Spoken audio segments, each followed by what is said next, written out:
So starting with the concept of producer company, and the first thing I like to say, आज जो ये producer company के बारे में हम बात करने जा रहे हैं, this is still Companies Act 1956, और जो प्रोड्यूसर कंपनी के पुराने सेक्शंस थे, वेल जो आपको सामने स्क्रीन पे भी दिख रहे हैं, 46 sections, section 581A to 581Z and 581ZA to 581ZT in the companies act 1956, वो आज भी हिंदुस्तान में एप्लीकेबल हैं और वो सेक्शंस आज भी चल रहे हैं। और पार्लियामेंट ऑफ इंडिया या मिनिस्ट्री ऑफ कॉर्पोरेट अफेयर्स कहती है कि हमने उन सेक्शंस को रिप्लेस नहीं किया है, तो दो sections are still going on.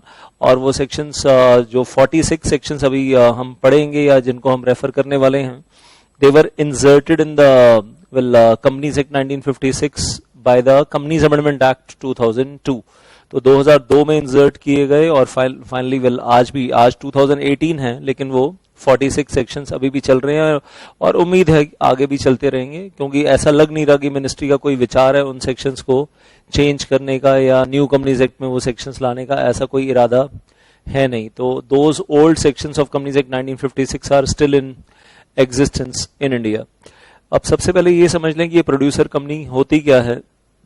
Can you make a guess? क्या आप लोग गेस कर सकते हैं? आपको क्या लग रहा है, दो शब्द पढ़कर क्या लग रहा है प्रोड्यूसर कंपनी?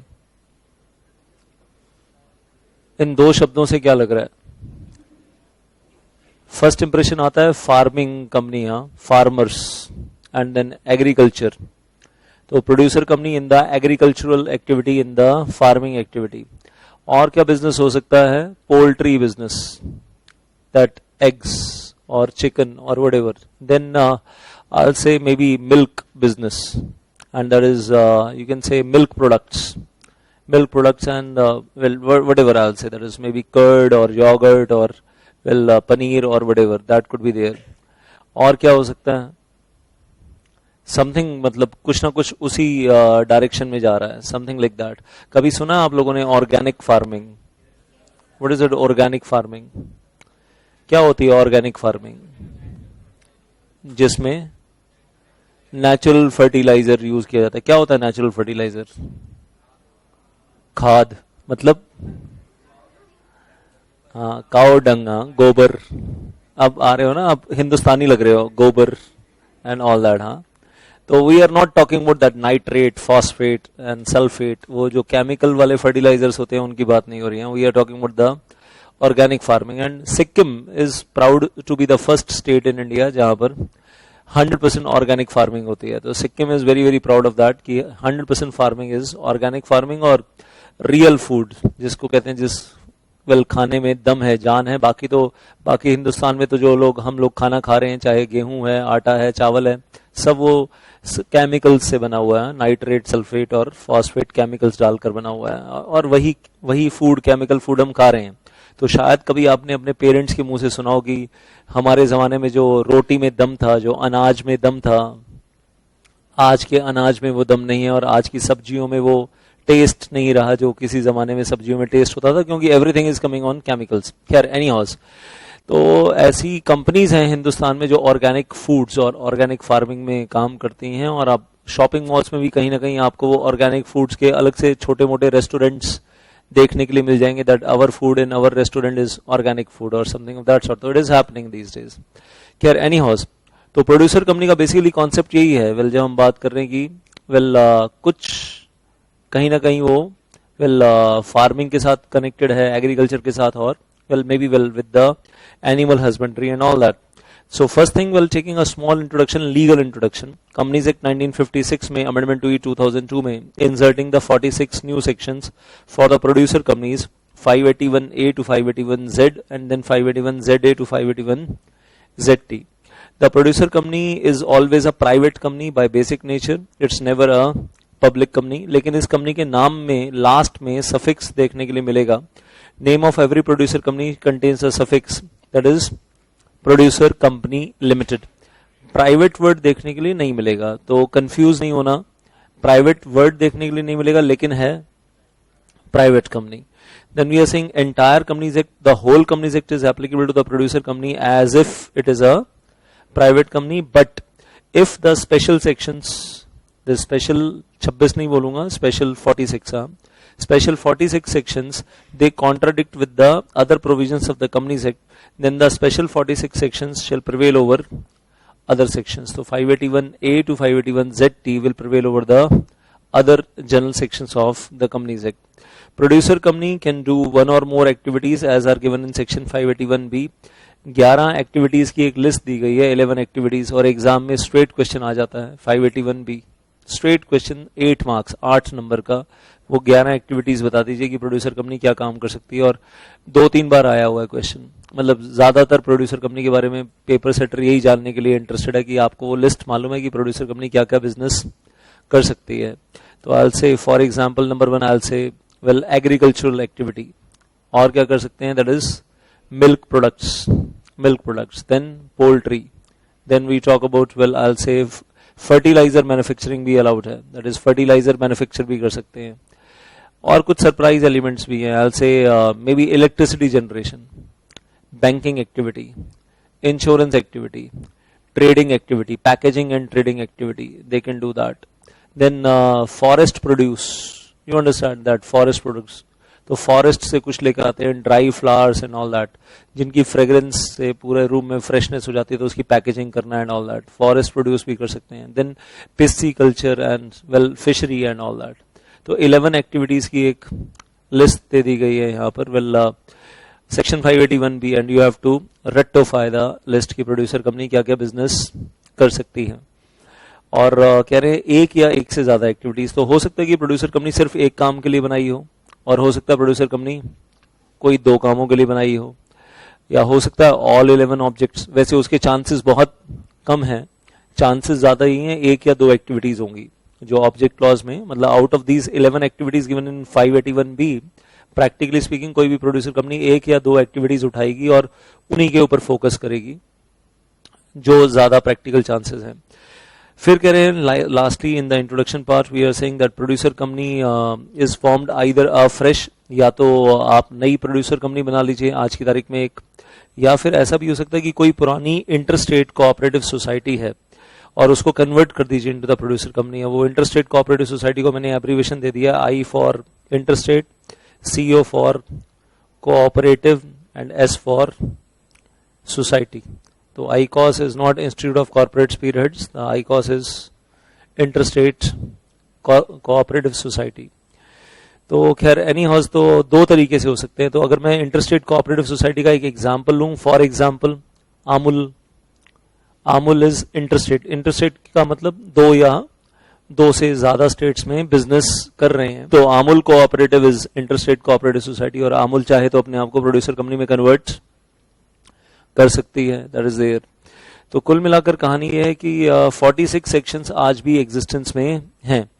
अब इसके पीछे आपको थोड़ा सा बैकग्राउंड बता दूं कि ये कॉन्सेप्ट इंडिया में जब हम 2002 में लेकर आए, क्यों लेकर आए, उसका रीजन क्या है कि हमें ये मालूम है कि ग्लोबलाइजेशन हो रहा है, लिबरलाइजेशन हो रहा है, और foreign companies are also coming to India.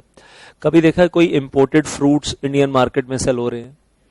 कौन से इंपोर्टेड फ्रूट्स इंडियन मार्केट में सेल हो रहे हैं? कीवी, एप्पल्स भी क्या इंपोर्टेड आते हैं, उसके ऊपर वो स्टिकर लगा होता है, वॉशिंगटन। और कोई देखा फ्रूट, इतना बड़ा गुआवा होता है, हाथ में पकड़ना ही मुश्किल हो जाता है, इतना बड़ा गुआवा होता है, दैट इज देयर। तो अपने तो छोटे वाले भी होते हैं, मतलब जो भी है ऑल साइज, इतने छोटे छोटे ऑरेंजेस होते हैं, चाइनीज ऑरेंज, और उसके अंदर कोई सीड नहीं होता, ऊपर से आपने उसका पील उतारा और पूरा ऑरेंज आपको उसकी एक एक मतलब अलग अलग बाइट्स नहीं बनानी, well just swallow the whole orange one shot, and very tasty also at the same time, but very costly also as compared to the Indian oranges। अगर हम कॉस्ट फैक्टर, तो are the foreign fruits and vegetables invading Indian market? And the answer is yes। एक जमाना था, हमारे माँ बाप ने अपने बचपन में कभी कभी येलो कैप्सिकम नहीं देखा होगा, कभी रेड कैप्सिकम नहीं देखा होगा, कभी ब्रोकली नहीं देखी होगी, you understand all that, but we are watching all, lettuce नहीं देखा होगा उन्होंने कभी शायद अपने सैलेड में, उनके सैलेड में सिर्फ अनियन, टोमेटो और कुकुम्बर तक ही थे वो लोग। हम लोगों के सैलेड में बहुत कुछ आ गया है अभी। So olives are there, black olives are there, अभी ये सब कुछ इंडिया में आता जा रहा है। Well, is it a challenge to the Indian farmers?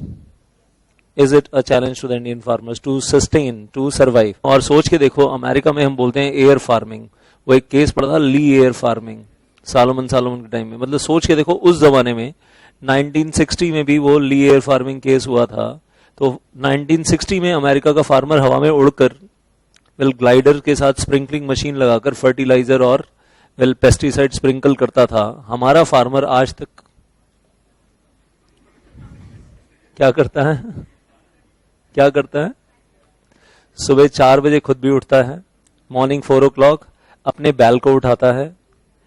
मतलब ऐसे नहीं उठाता, मतलब ऑब्वियसली खड़ा करता है, और फिर सुबह सुबह 4 साढ़े 4 बजे अपनी फील्ड में जाकर यही चल रहा होता है। तो दैट इज गोइंग ऑन। हाँ, वो सुबह सुबह शुरू हो जाता है, और फिर मतलब उसको ये होता है कि सुबह सूरज हो गया, मतलब तुम तो शुरू ही हो गए यार। तो अभी वो सुबह चाहता है कि 9:30-10 बजे तक सूरज तेज होने से पहले मैं अपना काफी काम निपटा लूं, before the sun goes real hot. तो कुल मिलाकर मैं कहूंगा आज भी इंडिया में ऐसा फार्मर है जिसके पास अपना ट्रैक्टर भी नहीं है, ऐसा फार्मर है। और हम बातें करते हैं ग्लोबलाइजेशन की, हम बातें करते हैं अमेरिकन फार्मिंग कंपनीज की। जो अमेरिका में एक कंपनी है जो एग्रीकल्चरल बिजनेस में है, जिसके पास 10 किलोमीटर लंबा तो फील्ड है, उसके ऊपर एयरपोर्ट भी बना रखा है, ग्लाइडर भी लैंड होते हैं, टेक ऑफ होते हैं, और वो American company New York stock exchange पे लिस्टेड है। अमेरिकन फार्मिंग कंपनी, और कहाँ लिस्टेड है? अमेरिकन मतलब स्टॉक एक्सचेंज पे, न्यूयॉर्क स्टॉक एक्सचेंज पे लिस्टेड है। स्केल ही कुछ और है। और हमारा स्केल, हम तो जब इरिगेशन चाहिए होता है, पानी चाहिए होता है, तो आसमान की तरफ देखते हैं, इंद्रदेव की पूजा करते हैं कि बारिश दे दो, और वो कुछ ज्यादा ही दे दी तो फिर कहते हैं ये क्या कर दिया, अगर फ्लड आ गया तो भी दिक्कत है। तो आज तक हमारा फार्मर तो मॉनसून के ऊपर ही डिपेंडेंट है। आज तक भी मॉनसून अच्छा होगा तो क्रॉप अच्छी होगी, मॉनसून खराब होगा तो क्रॉप खराब होगी। एक और ट्रेजेडी भी सुनिए इंडियन फार्मर की, अगर मॉनसून अच्छा नहीं होता, क्रॉप कम होती है, तो रोता ही है कि क्रॉप कम हुई है। मॉनसून बहुत बढ़िया हो जाता है, क्रॉप बहुत बढ़िया हो जाती है, बम्पर क्रॉप होती है, तो मार्केट में सेल करने के लिए जाता है तो सेल नहीं होता है, और जो मिनिमम प्राइस मिलना चाहिए वो नहीं मिलता है। तो फार्मर तो उसमें भी परेशान रहता है कि बम्पर क्रॉप हुई है लेकिन सेल करने के लिए जाता हूँ, सेल नहीं हो रहा। तो फिर ऐसे ऐसे सीन देखने के लिए मिलते हैं कि महाराष्ट्र में फार्मर्स ने 5 ट्रक टमाटर के भर के उठाकर सड़क पे उलट दिए। 5 trucks of tomatoes on road पड़े हैं, और टोमेटोनो फेस्टिवल चल रहा है। हाँ, दैट इज गोइंग ऑन। जो स्पेन वाले कहते हैं बहुत लैविश फेस्टिवल होता है, हमारा तो हम कहते हैं यार इतना प्रोडक्शन है, लेट जाओ इसी में और मना लो, टोमेटोनो फेस्टिवल मना लो जिसको मनाना है। तो farmers are still committing suicides in India. और हम कंपटीशन की बातें किससे कर रहे हैं? अमेरिकन फार्मिंग कंपनी से, और उनके प्रोडक्ट्स इंडिया में इंपोर्ट होकर आ रहे हैं। मैं ये नहीं कहूंगा कि हमारे प्रोडक्ट बाहर नहीं जाते होंगे, क्या हमारा बासमती राइस भी एक्सपोर्ट होता होगा? अब जरूरत किस चीज की है? फार्मर को स्ट्रांग बनाने की जरूरत है। और एक खूबसूरत सा एग्जाम्पल दे रहा हूं आपको, a beautiful example. Geographically modified food, और रादर आई से genetically modified food, the correct word is genetically modified food, GM food. GM potato, GM cotton, GM brinjal, ये प्रॉब्लम्स इंडिया ने देखी थी 2002 से पहले। अब जीएम पोटैटो का एग्जांपल लेकर समझते हैं कि क्या हुआ था। महाराष्ट्र और गुजरात की बात बता रहा हूं आपको, 2001 में लेकर जा रहा हूं पीछे। और क्या हुआ था कि अमेरिका में टेक्सास में एक R&D company, research and development company, जो एग्रीकल्चर में रिसर्च करते थे, उन्होंने पोटैटो को मॉडिफाई किया। अब आपको मालूम potato is famous for what? उसमें क्या चीज है पोटैटो में जिसके लिए फेमस है? कार्बोहाइड्रेट्स। तो potato is famous for rich in carbohydrates. I am not saying fatty acids. Potato में फैट नहीं होता। पोटैटो वो तो जब हम डीप फ्राई करते हैं उसको तो फैट एब्जॉर्ब कर लेता है, और फिर हम खाते हैं पंजाबी पुत्र, तो फिर हमारा मध्य प्रदेश बाहर निकल आता है, और मध्य प्रदेश का हो जाता है, साइज बड़ा हो जाता है। तो पोटैटो में बाय इटसेल्फ अपना कोई फैट नहीं होता। Potato is rich in carbohydrates, energy, हाँ, that is there, pure energy. अगर बॉइल्ड पोटैटो खाया जाए तो इट्स प्योर कार्बोहाइड्रेट। लेकिन अमेरिकन कंपनी ने एक अच्छा काम किया, टेक्सास बेस्ड कंपनी ने, उन्होंने पोटैटो के अंदर डीएनए आरएनए चेंज करके उसमें प्रोटीन डाल दिया।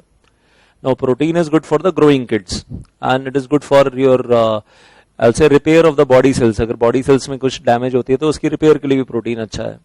तो अब कार्बोहाइड्रेट भी है और प्रोटीन भी है। तो ये तो बड़ा अच्छा काम किया अमेरिकन साइंटिस्ट ने। लेकिन अमेरिकन साइंटिस्ट ने एक गड़बड़ की, जानबूझकर। क्या गड़बड़ की? डीएनए आरएनए चेंज करके उस पोटैटो को स्टेराइल कर दिया, स्टेराइल पोटैटो बनाया, ताकि उस पोटैटो को अगर जमीन में डाला जाए तो उससे नई क्रॉप नहीं बननी चाहिए।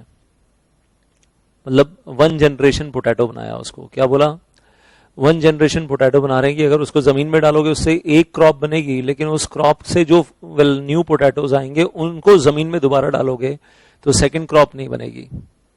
और डीएनए आरएनए को साइंटिस्ट ने अपने तरीके से चेंज किया फर्टिलिटी ऑफ पोटैटो को रोकने के लिए। अब इंडिया में अगर हम ट्रेडिशनल पोटैटो फार्मिंग की बात करते हैं तो आपको अगर मालूम हो, जो फार्मर क्या करता है, फार्मर पोटैटो की आई कट करता है। पोटैटो की आईज होती हैं, यू नो दैट? हाँ, ऐसी वाली नहीं होती हैं, बट वेल पोटैटो की आईज होती है, तो वो मालूम है ना सबको? कितने लोगों को मालूम है पोटैटो की आईज होती हैं? चलिए 90% हैंड्स कमिंग अप, बाकी 10% कहते हैं हमने तो कभी देखी नहीं। तो चलो एनी हाउस, तो घर जाकर देखना, आपके घर में भी जो पोटैटो होगा उसमें भी आई होगी। तो पोटैटो की जो आई होती है उसको कट करके जब जमीन में लगाया जाता है तो उससे एक प्लांट बनता है। और पोटैटो इटसेल्फ इज रूट, मालूम है? इज रूट, तो जमीन के अंदर होता है। प्लांट ऊपर जमीन के बाहर है, लेकिन पोटैटो तो जमीन के अंदर रूट है। Now what happens, Indian farmer क्या करता है, मान लो कि वो जब पोटैटो का प्रोडक्शन करता है तो 99% पोटैटो वो मार्केट में सेल कर देता है और 1% प्रोडक्शन अपने घर में संभाल कर रख लेता है बचाकर। क्यों? अगले सीजन में फिर लगाऊंगा, अगले सीजन में फिर लगाऊंगा और उसकी आइस कट करूंगा और फिर से नेक्स्ट क्रॉप। और जब सेकंड क्रॉप निकलेगी तो उसमें भी क्या करूंगा, 99% मार्केट में सेल करूंगा, 1% बचाकर रखूंगा, उससे थर्ड क्रॉप अगले सीजन में। तो traditional potato farming is like that. अब अमेरिका से जब पोटैटो सीड आया उसमें एक और बहुत स्पेशल बात थी कि जब आप वो पोटैटो, जो अमेरिकन पोटैटो सीड इंडिया में इंपोर्ट होकर आया, अगर आप जमीन में अमेरिकन पोटैटो की आई कट करके लगाते हैं तो जो क्रॉप जमीन के अंदर से निकल रही है वो डबल निकल रही है। तो मेहनत उतनी है, फार्मर को मेहनत उतनी करनी है, लेकिन अंदर क्रॉप डबल निकल रही है। अब क्रॉप डबल निकल रही है तो ऑब्वियसली फिर बिजनेस बढ़ गया आपका, आपकी रेवेन्यू बढ़ गया, टर्नओवर बढ़ गया। Gujarati farmers and Maharashtrian farmers very happy. Genetically modified potato seed import किया अमेरिका से, टेक्सास बेस्ड कंपनी, और जब इंपोर्ट किया यहां पर लगाया तो पहली बात तो क्रॉप डबल निकल कर आ रही है, और फिर उसको मार्केटिंग कैसे की जा रही है, इसमें प्रोटीन बहुत ज्यादा है, इसमें कार्बोहाइड्रेट के साथ प्रोटीन ज्यादा है, तो कंज्यूमर्स के लिए भी अच्छा है। अब उसको मार्केट में बेच रहे हैं और साथ में क्या हो रहा है अब, लेकिन दिक्कत कहां पर आ रही है, अब उस पोटैटो की जो क्रॉप निकली है 99% मार्केट में सेल कर दी, 1% अपने पास बचाई, उसकी आई कट की और नेक्स्ट जनरेशन पोटैटो लगाने की कोशिश की, जमीन में डाला, दबाया आई को, लेकिन no plants, no second generation. तब जाकर फार्मर को झटका लगा कि ये क्या हुआ, और ये तो गड़बड़ हो गई, मतलब, और जमीन के बाहर पौधे नहीं आ रहे और किसी फार्मर के पौधे नहीं आ रहे, और सीजन है, सीजन का टाइम है, हमने पूरे you know that tilling of the land, tilling किया, टिलिंग करके उसमें फर्टिलाइजर डाला, फिर आई लगाई, लेकिन वेल कोई क्रॉप नहीं आ रही है, कोई प्लांट्स नहीं आ रहे हैं, और हो क्या रहा है, तो सारे फार्मर्स हैरान। तब जाकर ये भेद खुला कि भाई ये जेनेटिकली मॉडिफाइड पोटैटो है, इसको स्टेराइल किया गया है और इसको सेकंड जनरेशन के लिए रोक दिया गया है, इसमें सेकंड जनरेशन नहीं बनेगी।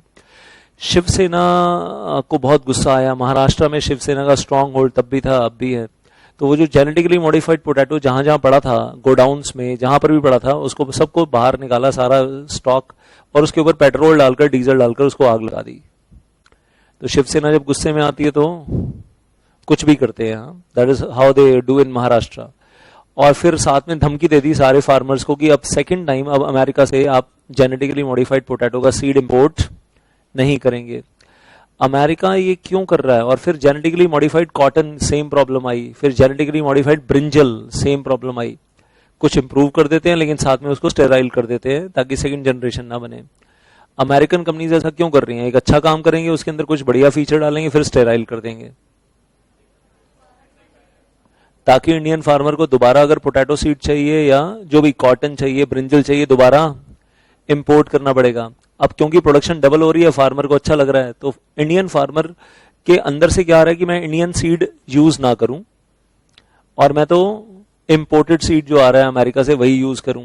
और अगर मान लो अगर सारे फार्मर्स धीरे धीरे एक दूसरे को देख देख कर स्टेट बाय स्टेट चेंज होते जाते हैं, पहले एक स्टेट में, फिर दूसरी स्टेट में, फिर तीसरी स्टेट में, और चेंज होते जाते हैं, और पूरे हिंदुस्तान के फार्मर्स इंपोर्टेड अमेरिकन सीड्स पे शिफ्ट कर जाते हैं। 1 साल में नहीं, 2 साल में नहीं, 25 साल में, 30 साल में, 40 साल में, 50 साल में। एक दिन आ जाता है जब सब सारे इंडियन फार्मर्स, अमेरिकन सीड के ऊपर डिपेंडेंट है। वहां से सीड आएगा तो यहां पर क्रॉप लगेगी। तो are we going to be kind of गुलाम ऑफ अमेरिका? और अभी वो कंपनीज, अमेरिकन कंपनी सीड सस्ता दे रही है, चीप, लेकिन आने वाले टाइम में फिर क्या, आज से 40-50 साल उसका प्राइस बढ़ाएंगी, और जब उसका प्राइस बढ़ाएंगी तो फार्मर वो कॉस्ट खुद थोड़ा ना बियर करेगा, हमारे ऊपर डालेगा, कंज्यूमर्स के ऊपर। तो अल्टीमेटली कॉस्ट तो हम लोग ही बियर करेंगे। Getting that? तो कुल मिलाकर वो एक लॉन्ग टर्म प्लान हो सकता है कि हिंदुस्तान के ऊपर कब्जा कर लो फिर से। हिंदुस्तान की फार्मिंग, इंडियन इकोनॉमी का 60% तो आज भी फार्मिंग है, और इंडियन इकोनॉमी के ऊपर कब्जा करना है तो 60% इकोनॉमी पे कब्जा करना है तो इंडियन फार्मिंग पे कब्जा कर लो। और अगर हो गया तो India will become Ghulam of America next time. तो ये चीजें किसको समझ में आई? शिवसेना को। शिवसेना गुस्से में और पेट्रोल डीजल डाला कि खबरदार, आगे से जेनेटिकली मॉडिफाइड पोटैटो अगर इंपोर्ट किया तो होने ही नहीं देंगे। तो अब बात यह है कि ग्लोबलाइजेशन तो हो रहा है, लिबरलाइजेशन तो हो रहा है, लेकिन क्या हमें भी तैयारियां करनी चाहिए उस ग्लोबलाइजेशन लिबरलाइजेशन में खड़े होने की, अपने आप को स्ट्रांग बनाने की, ताकतवर बनाने की, और अपने फार्मर्स को भी स्ट्रांग बनाने की तो होनी चाहिए। और जब तक वो फार्मर सोल प्रोप्राइटर रहेगा और उसका एक छोटा सा खेत है जो सुबह वो बैल को लेकर जाता है और फार्मिंग करता है, तब तक तो कैसे करेंगे हम ग्लोबलाइजेशन का सामना, कैसे करेंगे, और अपने फार्मर्स को कैसे सामना करवाएंगे? तो क्या सारे फार्मर्स को फिर कंबाइन होकर 40, 50, 100, 200 फार्मर्स को कंबाइन होकर एक कंपनी बनानी चाहिए, प्रोड्यूसर कंपनी? और बन रही हैं, ऐसा नहीं बन नहीं रही हैं, बहुत सारी हैं, बहुत सारी हैं। अगर आप लिस्ट ढूंढोगे ना, गूगल पे डाल दो list of farmer producer companies in India, तो आपको बहुत सारी कंपनीज मिलेंगी। तो बनी है, तो अगर लॉ बना है तो उस लॉ का फायदा तो हुआ है, और फार्मर्स ने मिलकर प्रोड्यूसर कंपनीज बनाई हैं। और आप स्टेट वाइज भी ढूंढोगे तो आपको स्टेट वाइज भी मिलेंगी। तो आपको गूगल पे सिर्फ एक बार सर्च करना पड़ेगा, state wise producer companies made by farmers in India, तो you will be finding that there are so many producer companies.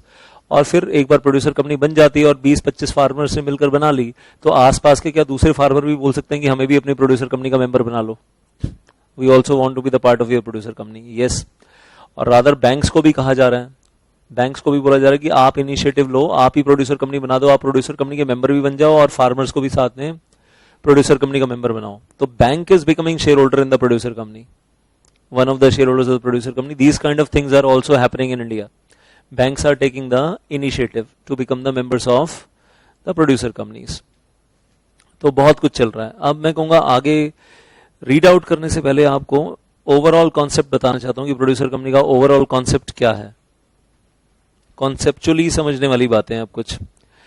और डायग्राम में अब आपको 3 चीजें दिखेंगी। सेंटर में आपको दिख रहा है this is producer company, and then there are other producers who are not the part of the producer company. Then there is market, and maybe Indian market or maybe export market. So the first thing first, when we are talking about the producer company, that is the farmers are there in the producer company. A producer company में कौन-कौन members हो सकते हैं, कौन-कौन members हो सकते हैं? Number 1 farmers, number 2 that is fertilizer manufacturing companies can become the part of the producer company. Number 3 poultry producers can become the part of the producer company. Number 4 dairy product manufacturers can become the part of the producer company. Number 5 banking companies can become the part of the producer company. Then electricity company can become member of producer company. Insurance company can become member of producer company, or trading company can become member of producer company. ये सब लोग producer company के share holder बन सकते हैं। ये सब लोग प्रोड्यूसर कंपनी के शेयर होल्डर बन सकते हैं, मेंबर बन सकते हैं, अलाउड है इन सबको। और फिर ये लोग क्या करेंगे, लॉ मेकर क्या चाह रहा है, लॉ मेकर की इंटेंशन क्या है कि ये सब लोग आपस में एक दूसरे से डील करें, एक दूसरे के साथ ट्रांजैक्शंस करें, बाहर की दुनिया के साथ भी करें ट्रांजैक्शंस, लेकिन एक दूसरे को फर्स्ट प्रेफरेंस दें और बाहर की दुनिया को सेकंड प्रेफरेंस दें when they become the member of same producer company. अब होगा क्या जब ये लोग एक दूसरे के साथ ट्रांजैक्शन करेंगे? मैं अब आपसे सवाल पूछना चाहता हूं, एक फार्मर एक फर्टिलाइजर मैन्युफैक्चरिंग कंपनी के साथ क्या ट्रांजैक्शन करेगा? हाँ जी, फर्टिलाइजर खरीदेगा और कैश पेमेंट देगा। एक फार्मर इंश्योरेंस कंपनी के साथ क्या ट्रांजैक्शन करेगा? हाँ जी, क्या वो अपनी क्रॉप को इंश्योर करवा सकता है और इंश्योरेंस प्रीमियम देगा? क्या वो फार्मर अपने ट्रैक्टर को भी इंश्योर करवा सकता है और इंश्योरेंस प्रीमियम देगा? एक फार्मर एक इलेक्ट्रिसिटी कंपनी से क्या ट्रांजैक्शन करेगा?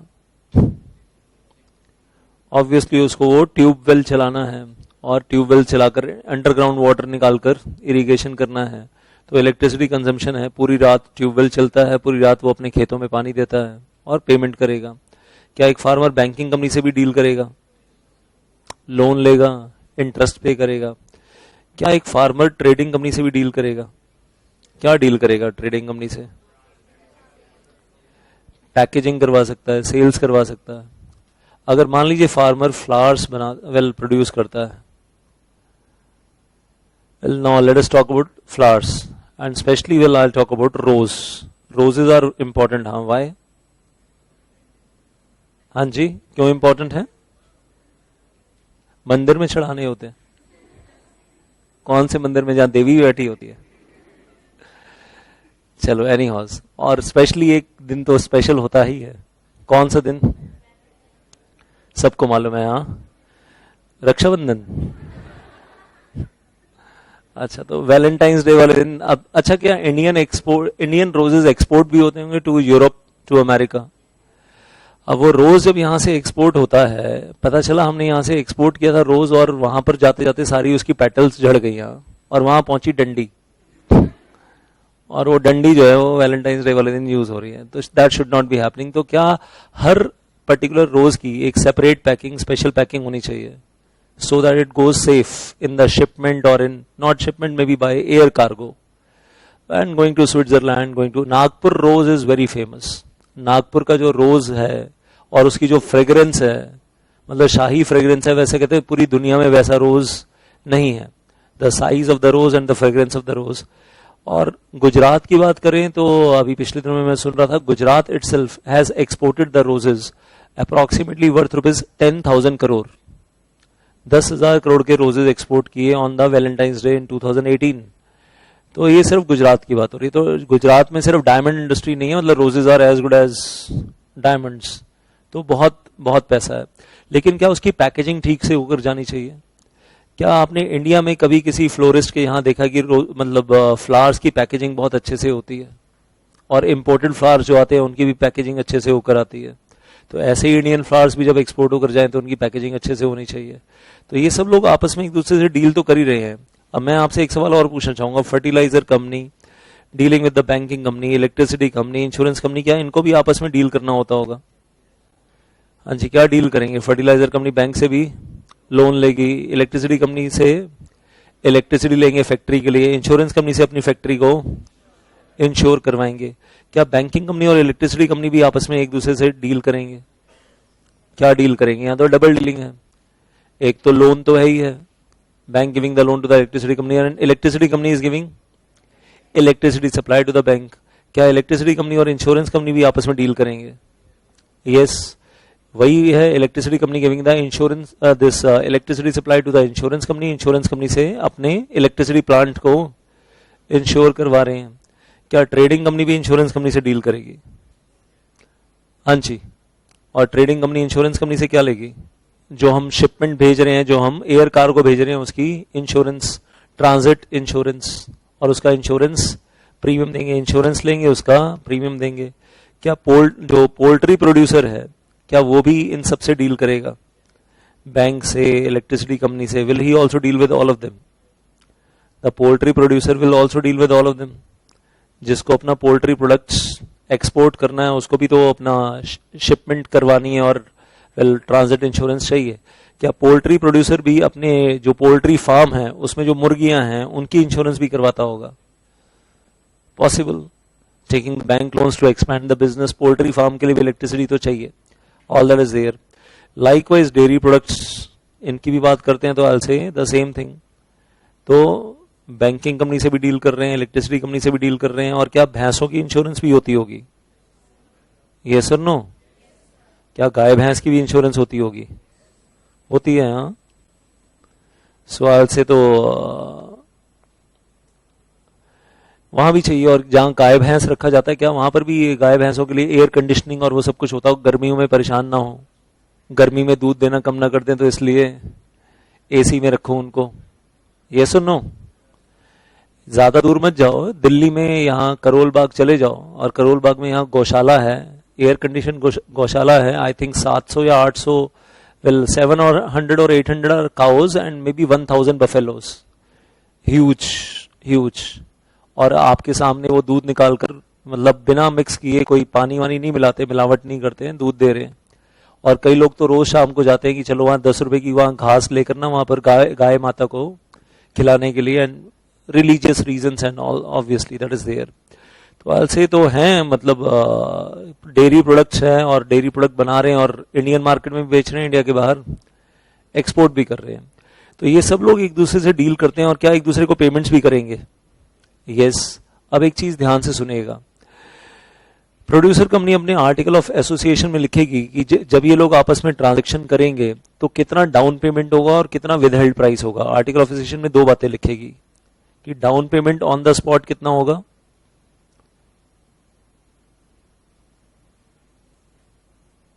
और विदहेल्ड प्राइस कितना होगा, कितना पेमेंट रोका जाएगा। फॉर एग्जाम्पल, अगर फार्मर फर्टिलाइजर मैन्युफैक्चरर से फर्टिलाइजर ले रहा है और अब पेमेंट देनी है, अब मान लीजिए फर्टिलाइजर खरीदा, 1 मिनट के लिए मान लेते हैं फर्टिलाइजर खरीदा 10 लाख रुपीस का, रुपीज 10 लाख का, लेकिन पेमेंट दे रहा है 8 lakh rupees, 8 lakhs. Article of association में लिखा है विदहेल्ड प्राइस इज 20%, रोका जाएगा, और डाउन पेमेंट होगी 80%। मान लो, प्रिज्यूम, अलग अलग प्रोड्यूसर कंपनी अपने आर्टिकल्स में अलग अलग लिख सकती हैं, 70%, 30%, 90%, 10%, जो भी लिखना चाहें, 95%, 5%, जो लिखना चाहें। तो जितने का इनवॉइस बनेगा, मैं 1 मिनट के लिए प्रिज्यूम कर लेता हूं कि 20% विदहेल्ड प्राइस है, तो 8 लाख रुपए की तो पेमेंट हो जाएगी डाउन पेमेंट, और बाकी 2 लाख रुपए का क्या करेगा फार्मर, वो इस प्रोड्यूसर कंपनी का एक बैंक अकाउंट है, स्पेशल बैंक अकाउंट, जिसका नाम ही है transaction between the members account. Bank account का नाम क्या है, transaction between members account. 2 lakh रुपए फार्मर वहां जमा करवा देगा, जो भी विदहेल्ड प्राइस है। तो फार्मर की जेब से तो 10 लाख रुपीस गए, लेकिन फर्टिलाइजर मैन्युफैक्चरर को कितना मिला, 8 लाख रुपीस। 2 लाख रुपीस कहां चला गया, transaction between the members account में चला गया। ऐसे ही ये जितने भी लोग हैं, अब जैसे पोल्ट्री प्रोड्यूसर है और इंश्योरेंस कंपनी है, आपस में जितनी भी ट्रांजेक्शन्स होंगी ना, वो पोल्ट्री इंश्योरेंस कंपनी ने इंश्योरेंस दिया, और जब इंश्योरेंस दिया तो ऑब्वियसली इधर से जब प्रीमियम आया, और प्रीमियम का 80% तो चला जाएगा इंश्योरेंस कंपनी के पास, और 20% प्रीमियम जमा हो जाएगा transaction between the members account में। Getting that? तो ये बात कहां लिखी है, विदहेल्ड प्राइस कितना है, एओए में। And once again I repeat that, हो सकता है किसी पर्टिकुलर प्रोड्यूसर कंपनी में कहें हमारे यहाँ विदहेल्ड प्राइस इज ओनली 5%, तो 95% down payment, 5% is the withheld price. This will change from producer company to producer company की वो अपने आर्टिकल्स में क्या लिखती है, डाउन पेमेंट कितना और विदहेल्ड प्राइस कितना, तो चलेगा। Well, that is how the things are happening.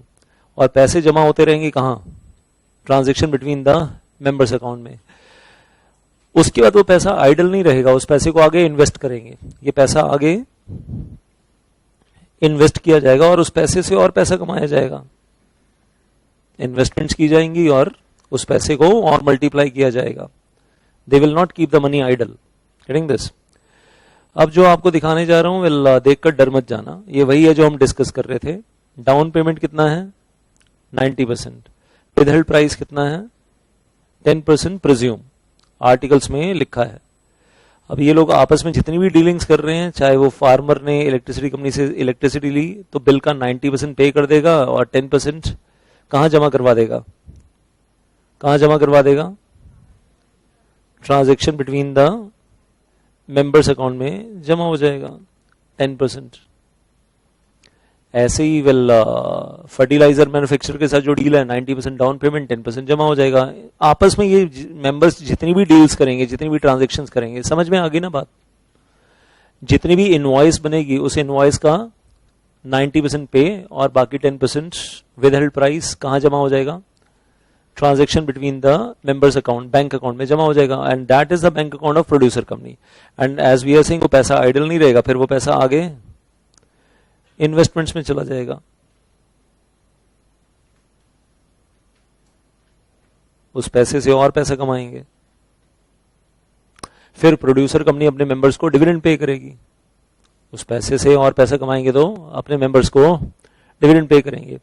ये जो विदहेल्ड प्राइस है ना, इसको मैं बोलता हूं ये फेविकोल का जोड़ है। ये जो विदहेल्ड प्राइस है यही इन सबको आपस में एक दूसरे से जोड़ता है। अब एक सवाल और भी है, क्या ये बैंकिंग कंपनी और इलेक्ट्रिसिटी कंपनी अपनी प्रोड्यूसर कंपनी के बाहर की दुनिया में भी जो लोग हैं उनसे भी डील करेगी? क्या बैंकिंग कंपनी प्रोड्यूसर कंपनी के जो मेंबर्स हैं उनके उससे बाहर जाकर भी लोन्स देगी, औरों के साथ भी डील करेगी? यस। क्या इलेक्ट्रिसिटी कंपनी भी बाहर की दुनिया से डील करेगी और कस्टमर्स को भी इलेक्ट्रिसिटी देगी? यस। और वहां से वो जो पेमेंट आ रही है वो तो उनकी 100% पेमेंट है, उसमें कोई विदहेल्ड प्राइस नहीं है। आउटसाइड वर्ल्ड से वो जो डील कर रहे हैं वो तो उनका अपना सेपरेट बिजनेस है, उसका प्रोड्यूसर कंपनी के एक्टिविटी से कोई लेना देना नहीं है। Getting that? ऐसे ही इंश्योरेंस कंपनी बाहर की दुनिया को इंश्योरेंस देगी तो वहां से इंश्योरेंस प्रीमियम आएगा, वो तो उनका 100% अपना है ही है, उसमें तो 90-10 का कोई ब्रेकअप करना नहीं है। Getting this?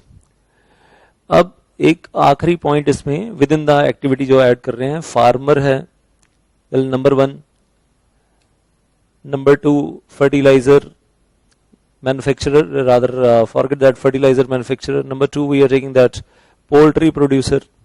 Number 3 we are taking that dairy product manufacturer. इन लोगों को ना पैकेजिंग वगैरह करनी नहीं आती, वो बेस्ट पैकेजिंग जिससे एक्सपोर्ट गुड्स बढ़िया चली जाए। तो पैकेजिंग के लिए किसकी हेल्प ले रहे हैं? ट्रेडिंग कंपनी की। एंड ट्रेडिंग कंपनी के लिए हम बोल रहे हैं दे आर पैकेजिंग एक्सपर्ट। वो वैक्यूम पैकिंग करना, यू नो दैट? हाँ। और आपने वो देखा, ये लेज की पैकिंग होती है जो भी है, वो पैकेट को एकदम मतलब फुला देते हैं, टाइट कर देते हैं, उनको मालूम है बीच में, और वो ड्राई नाइट्रोजन बीच में डाल दी जाती है, ड्राई नाइट्रोजन पैकिंग कर देते हैं और प्रॉपर सील कर देते हैं। और रीजन क्या होता है, वो इतना पैकेट को फुलाकर, जबकि अंदर लेज में वो पोटैटो चिप्स कम होंगे लेकिन पैकेट इतना फूला हुआ होगा। कारण क्या है, क्यों करते हैं ऐसा? ताकि ट्रांजिट में पोटैटो चिप्स ब्रेक ना हो जाए, और नाइट्रोजन पैकिंग है तो उनकी फ्रेशनेस बनी रहेगी, तो फ्रेशनेस भी बनी रहेगी और ब्रेकेज भी नहीं होगा। तो मल्टीपल पर्पस पैकेजिंग है। तो फार्मर को नहीं आता वो करना, पोल्ट्री प्रोडक्ट मैन्युफैक्चरर को नहीं आता, लेकिन किसको आता है? ट्रेडिंग कंपनी को आता है। और ट्रेडिंग कंपनी उन सबसे जब उनका प्रोडक्ट लेगी तो उनको 90% down payment, 10% withheld price goes to common bank account, transaction between the member accounts. और ट्रेडिंग कंपनी के लिए क्या बोल रहे हैं, इनसे प्रोडक्ट लेकर जब मार्केट में सेल करेंगे आगे further, may be in the Indian market, may be in the export market, वहां से जितनी पेमेंट आएगी ना, अब ट्रेडिंग कंपनी अपनी ईमानदारी से उसका ब्रेकअप करेगी। 90% अपने पास रखेगी रेवेन्यू का, और 10% कहां जाएगा? Common bank account of producer company. ये काम ट्रेडिंग कंपनी को खुद अपनी ईमानदारी से करना है कि जो हमने अपने मेंबर से प्रोडक्ट लिया है, प्रोड्यूसर कंपनी के मेंबर से प्रोडक्ट लेकर आगे बेचा है, उसके ऊपर जितनी इनवॉइस जनरेट हुई है, पेमेंट आई है, उसका 90% अपनी पॉकेट में रखना है और 10% deposit in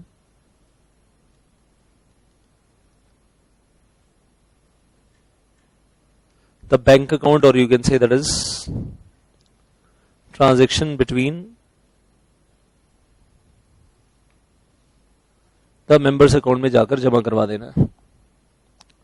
but one last thing to add on, क्या ये ट्रेडिंग कंपनी अदर प्रोड्यूसर्स का प्रोडक्ट भी ले सकती है? और अगर ट्रेडिंग कंपनी अदर प्रोड्यूसर्स का प्रोडक्ट ले रही है और फिर वो आगे बेच रही है इन द मार्केट, तो क्या वो 100% अपने पास रिटेन करेगी? उसमें 100% अपने पास रिटेन करेगी, उसका प्रोड्यूसर कंपनी से कोई लेना देना नहीं है। Got this? अगर इस तरीके का अरेंजमेंट रखा है तो so if the trading company is directly taking from the other producers and supplying to the market, तो वहां से जो पेमेंट आएगी उसका 100% अपने पास रिटेन करेंगे, उसका 90% 10% ब्रेकअप नहीं करेंगे। अब जो पैसा जमा हो गया था अलग से और इन्वेस्टमेंट्स में चला गया था, उससे इनकम जनरेट हो रही है। Eight the end of the financial year क्या करने वाले हैं? Through out the financial year आप पैसा जमा करवाते रहे transaction between the members account में, और फिर उस पैसे को आगे इन्वेस्ट करते रहे। Eight the end of the year क्या करने वाले हैं? Eight the end of the financial year, number 1, ये जितना विदहेल्ड प्राइस रोक के रखा था ना, जिसका जितना रोक के रखा था उसको वो पे कर दिया जाएगा। Withheld price will be paid to the concern member. जिसका जितना ज्यादा रोका था अकॉर्डिंगली उसको, मतलब जिसका जितना रोका था उसको वो मिल जाएगा यहाँ पर। तो ऐसा नहीं कि जो आपका विदहेल्ड प्राइस रोक कर रखा था वो आपका गया, कहीं नहीं गया, मिलेगा। कब मिलेगा? At the end of financial year. और साथ में ऊपर से और क्या मिलेगा? Limited return. इस लिमिटेड रिटर्न को हम दूसरा नाम दे सकते हैं dividend.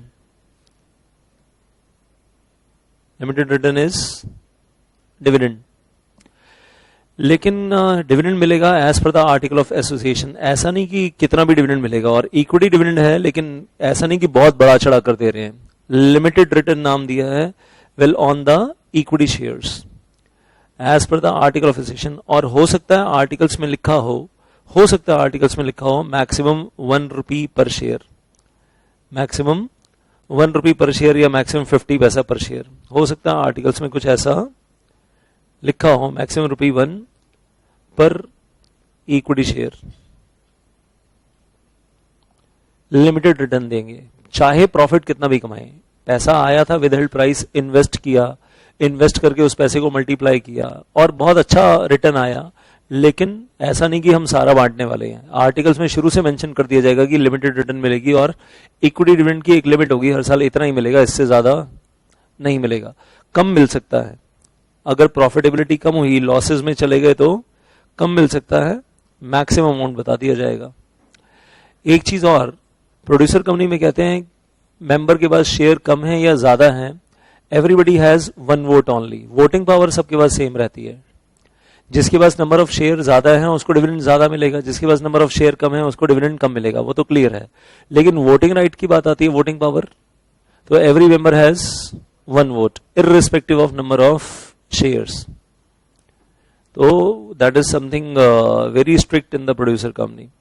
Finally we are saying, तो आर्टिकल्स में एग्जांपल के तौर पे हम बात कर रहे हैं कि आर्टिकल्स में मैक्सिमम इक्विटी डिविडेंड लिख दिया ₹1 पर शेयर, तो मतलब इतना ही मिलेगा। एंड देन एक बड़ी जो इंपॉर्टेंट चीज है, जो बेनिफिट मिल रहा है मेंबर्स को यहां पर, वो क्या मिल रहा है? Patronage bonus. अब ये पैट्रोनेज क्या चीज होती है? बेसिकली पैट्रोनेज जो डिफाइंड है, पैट्रोनेज की जो डेफिनेशन है वो क्या है? जब प्रोड्यूसर कंपनी का एक मेंबर अपने ही प्रोड्यूसर कंपनी के दूसरे मेंबर को गुड्स देता है या सर्विसेज देता है, that is called as patronage. तो पैट्रोनेज क्या है? सप्लाई ऑफ गुड्स और services by 1 member to the other member of producer company. Patronage शब्द की डेफिनेशन क्या है? सप्लाई ऑफ गुड्स और services by 1 member of the producer company to the other member of producer company throughout the year. जिसने ज्यादा patronage दी है और जिसका विद हेल्ड प्राइस ज्यादा रोका गया है amount wise, eight the end of the year उसको पैट्रोनेज बोनस उतना ज्यादा मिलेगा। एक चीज क्लियर है, परसेंटेज वाइज सबका हम विद हेल्ड प्राइस सेम रोक रहे थे। कितना रोक रहे थे? 10%, जो हमने एग्जाम्पल रखा है 10%। लेकिन जिसके बिल्स ज्यादा होंगे, जिसकी इनवॉइस की वैल्यू ज्यादा होगी, जिसने 1 करोड़ रुपए का सामान दिया है तो उसके 10 लाख रुपए रोके गए, और जिसने सामान ही 5 लाख रुपए का दिया है थ्रू आउट द ईयर, उसके 50,000 रोके गए। परसेंटेज वाइज सबका सेम है 10%। लेकिन सोचने वाली बात है, जिसने अपने मेंबर्स के लिए जितना ज्यादा किया, जिसने अपने दूसरे मेंबर्स के लिए जितना ज्यादा किया और जितनी ज्यादा इनवॉइस जनरेट हुई, एक साल में 10 करोड़ रुपए का सामान सप्लाई कर दिया to own members in the producer company. 10 crore का सामान सप्लाई किया, 10 करोड़ की इनवॉइस, लेकिन उसमें से 9 करोड़ की पेमेंट आई और 1 करोड़ विदहेल्ड प्राइस हो गया, जिसके लिए आप पूरा साल इंतजार करते रहो कि पैसा आएगा, 1 साल बाद 1 करोड़ रुपए अटक गए, तो उसको पैट्रोनेज बोनस उतना ज्यादा मिलेगा। और पैट्रोनेज बोनस कैसे मिलेगा, किस फॉर्म में मिलेगा? Either cash. अच्छा, जो विदहेल्ड प्राइस आपका रोका था 1 करोड़, वो तो आपको मिल ही रहा है यहां पर, लेकिन उस 1 करोड़ रुपए को जब इन्वेस्ट किया होगा आगे, तो उस पर कमाया भी तो उतना ज्यादा ही होगा। That is there. और सोच के देखो कि सबको लिमिटेड रिटर्न बांट रहे हैं, जिसकी पैट्रोनेज ज्यादा है उसको भी डिविडेंड 1 रुपी पर शेयर, और जिसका पैट्रोनेज कम है उसको भी डिविडेंड ₹1 पर शेयर, तो उसमें तो that is not fair, that is not fair. So far as dividend is concern सबको लिमिटेड रिटर्न दी जा रही है. लेकिन अब जिसकी पैट्रोनेज ज्यादा है, जिसकी इनवॉइस ज्यादा थी, उसको अब फायदा क्या होने जा रहा है? पैट्रोनेज बोनस ज्यादा मिलेगा. और पैट्रोनेज बोनस में भी in the form of cash और may be in the form of bonus shares. और उन बोनस शेयर्स के ऊपर फ्यूचर इक्विटी डिविडेंड मिलेगा. और अच्छी बात क्या है? Patronage bonus is in the proportion of amount of withheld price. जितना आपका withheld price ज्यादा रोका गया था, उतनी आपको पैट्रोनेज ज्यादा मिलेगी, कैश फॉर्म में या बोनस में. और ये कहां से दी जा रही है? वो जो इन्वेस्टमेंट्स की थी और इन्वेस्टमेंट से जो कमाया था, कॉमन बैंक अकाउंट में जो पैसा आया था जिससे इन्वेस्टमेंट्स की थी, उनसे जो कमाया था, उसमें से आपको पैट्रोनेज दी जा रही है. और उसी अर्निंग में से आपको लिमिटेड रिटर्न या इक्विटी डिविडेंड भी मिला. तो डिविडेंड मिला एक रिस्ट्रिक्टेड अमाउंट, लेकिन ऊपर से पैट्रोनेज बोनस मिल रहा है. That is here. कॉन्सेप्ट समझ में आया? हुआ क्या है? और फाइनली आज से विदहेल्ड प्राइस जो कहां डाला था? कॉमन बैंक अकाउंट में, जिसका नाम था transaction between the members account. उसको इन्वेस्ट कहां कहां कर सकते हैं? वो भी लॉ मेकर ने लॉ में बताया कहां कहां इन्वेस्ट कर सकते हैं. नंबर 1, गवर्नमेंट सिक्योरिटीज में इन्वेस्ट करना है.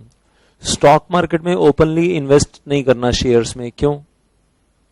रिस्क फैक्टर ज्यादा है. स्टॉक मार्केट में पता नहीं चलता, पैसा डबल हो गया तो डबल हो गया, और अगर मार्केट क्रैश हो गई तो पता चला कि पैसा एक दिन में हाफ हो गया, अगले दिन साफ हो गया. तो यू नेवर नो. हाँ, स्टॉक मार्केट में रिस्क फैक्टर ज्यादा है. तो इसलिए क्या बोल रहे हैं, कहां इन्वेस्ट करो? गवर्नमेंट सिक्योरिटीज में इन्वेस्ट करो. और कहां इन्वेस्ट करो?